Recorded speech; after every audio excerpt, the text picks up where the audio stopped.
Hi, it's the Buddha Sutra, aka Hashi J chapter here. I want to talk to you today about mentalization. It's something that I learned about a few years ago at Recovery College, and mentalization is a process, a kind of a process by which we understand our own thoughts and feelings, and understand the feelings and thoughts of others. Understanding our own thoughts and feelings is understanding our own thoughts and feelings is kind of like uh, a reflective journey, a kind of introspective journey, and understanding the thoughts of feelings in others is basically empathy or uh, putting ourselves in other people's shoes. Obviously, we need to be able to do both in order to maintain kind of our ability to kind of communicate assertively and have confidence in ourselves and other people as well. So I would say that understanding your own thoughts and beliefs. So your own thoughts are split into many categories. Thoughts and feelings. Sorry, thoughts and feelings. Your own thoughts are split into many categories. So there's intentions. There's beliefs, and there's desires. They're the main types of thoughts. Intentions motivate an emotion or feeling.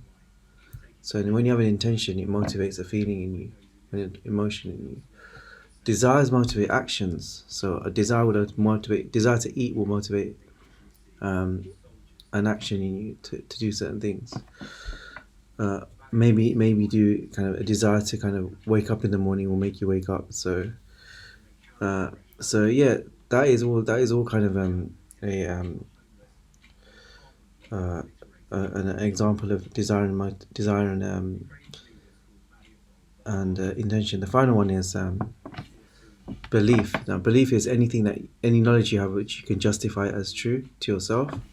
So that's belief, and these are all thoughts. These perform our thought processes. So these are all part of our thoughts that motivate our feelings and all sorts of other things. So if you look at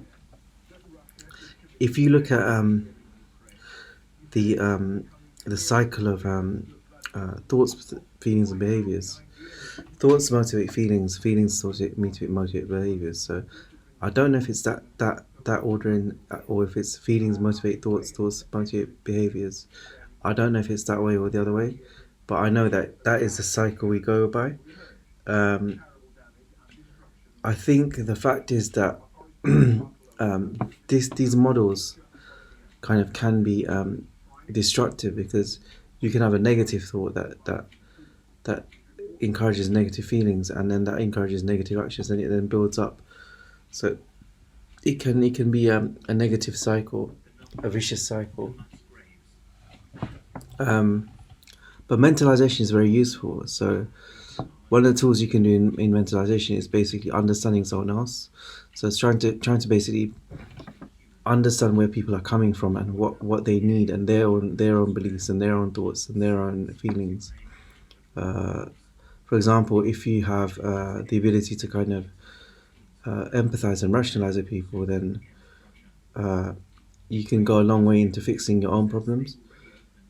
I think for me. It started with a realization that honesty was a good policy, and if you be honest in the right way, then no one can really hurt you for being honest. It was a very honest dialogue I had on my phone on holiday. I put it onto my phone and I started reading it over and over again, trying to kind of build a kind of a kind of a psychological kind of or spiritual kind of way of breaking through, and it worked. I think also that um,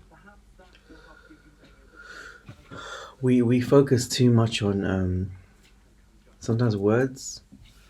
I think we focus too much on words, and not focusing on how words are said and the context they're said in. People can say all sorts of things. If I tell you, get lost, like that.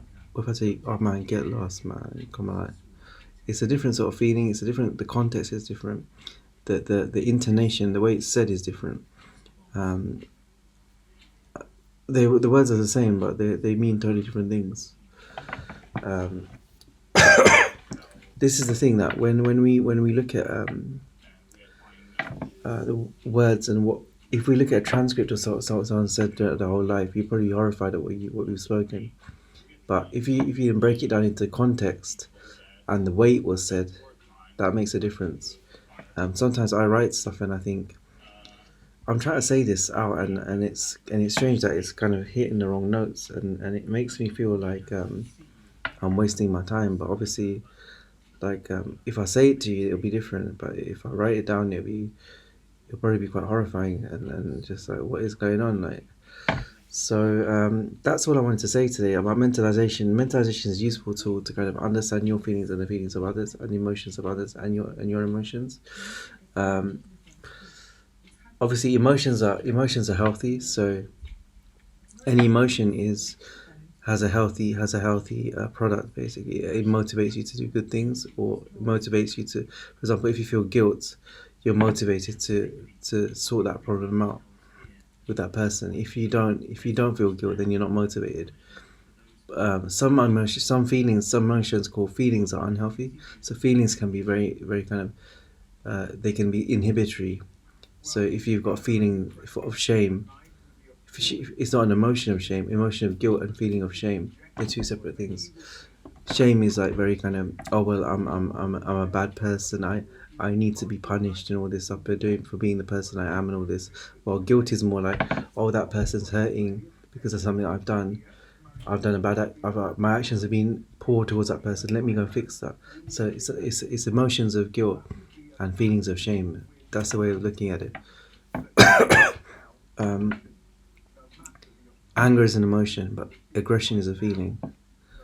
And that was it basically. That's what I wanted to say. Um, Sorrow is an emotion, but I would say sulking is a feeling. Being sulky is a feeling, it's not an emotion. So these are all like telltale ways of telling like which one is which. But that's it. That's what I wanted to talk about. So something we were thinking about and taking on board. If you want, I don't know why my camera looks so funny today, but I don't look right today. I've become I've gained about 10 pounds in a day, which is kind of funny. So anyway, doesn't matter. Thank you for listening. Bye bye.